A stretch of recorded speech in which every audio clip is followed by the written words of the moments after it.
Assalamualaikum warahmatullahi wabarakatuh. Perkenalkan, nama saya Alif Tri Ramadan. Saya dari Universitas Muhammadiyah Riau, Prodi Teknik Informatika. Pada kesempatan ini, saya akan membahas mengenai Undang-Undang ITE Jilid 2. Sebelum saya masuk ke persoalan, saya akan membahas tentang Undang-Undang ITE Jilid 2. Nah, apa itu Undang-Undang ITE Jilid 2? Undang-Undang ITE Jilid 2 merupakan revisi kedua dari Undang-Undang Nomor 11 Tahun 2008 tentang ITE. Undang-undang ini resmi berlaku setelah ditandatangani oleh Presiden Joko Widodo pada 2 Januari 2024. Undang-undang ini mengubah sejumlah ketentuan di undang-undang sebelumnya, termasuk menghapus pasal 27 ayat 3 yang mengatur pidana penghinaan atau pencemaran nama baik melalui saluran elektronik. Undang-undang ini juga menambahkan pasal baru tentang penyerangan kehormatan atau nama baik orang, ancaman pencemaran, dan perlindungan data pribadi. Undang-undang ini bertujuan untuk memberikan kepastian hukum, perlindungan hak asasi manusia, dan pencegahan penyalahgunaan teknologi informasi. Oke, untuk lebih rinci, apa saja perubahan dengan Undang-Undang ITE yang sebelumnya? Yang pertama, Undang-Undang ITE Jilid 2 menghapus pasal 27 ayat 3 yang mengatur pidana penghinaan atau pencemaran nama baik melalui saluran elektronik. Pasal ini sering dianggap sebagai pasal karet yang menimbulkan banyak kasus kriminalisasi terhadap masyarakat sipil. Yang kedua, Undang-Undang ITE Jilid 2 menambahkan pasal baru tentang penyerangan kehormatan atau nama baik orang, ancaman pencemaran, dan perlindungan data pribadi. Pasal-pasal ini bertujuan untuk memberikan perlindungan hukum bagi korban dan mengatur tanggung jawab penyelenggara sistem elektronik. Yang ketiga, Undang-Undang ITE Jilid 2 menyempurnakan ketentuan mengenai tanda tangan elektronik, sertifikasi elektronik, transaksi elektronik, kontrak elektronik, dan alat bukti elektronik. Ketentuan-ketentuan ini dimaksudkan untuk meningkatkan kepastian hukum, keamanan, dan efisiensi dalam pemanfaatan teknologi informasi. Oke, balik ke pertanyaan di awal video ini.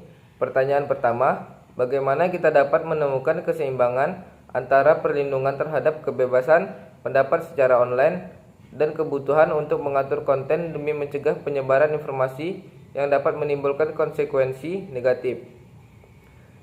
Salah satunya mungkin memerlukan proses editing yang lebih ketat saat mempublish konten, berita, atau video. Selain itu, kita juga perlu memastikan bahwa konten yang kita publikasikan berasal dari sumber yang kredibel, akurat, dan terpercaya. Dan kita juga perlu menyertakan referensi atau pranala yang relevan untuk memastikan bahwa informasi yang kita sampaikan benar. Hal ini dapat membantu kita menghindari menyebarkan informasi yang salah, menyesatkan, atau berbahaya seperti hoaks, propaganda, atau ujaran kebencian. Ataupun berbicara tentang kasus Fathia Harris di channel YouTube-nya, mereka mengatakan bahwa data yang didasarkan pada tesis masih berujung pada kasus pidana. Dan mereka juga merasa tidak yakin dengan Lord Kita Luhut Binsar Panjaitan. Untuk memulai, kita dapat mengeluarkan atau mengungkapkan disclaimer. Kita tidak bermaksud menyinggung siapapun dengan menggunakan bahasa yang sopan, santun, dan menghormati keragaman. Selain itu, kita harus kritis, rasional, dan toleran terhadap pendapat yang berbeda. Kita juga harus bersedia mendengarkan, belajar, dan berbicara dengan orang lain. Hal ini dapat membantu kita dalam menjalin komunikasi yang konstruktif, sehat, dan demokratis.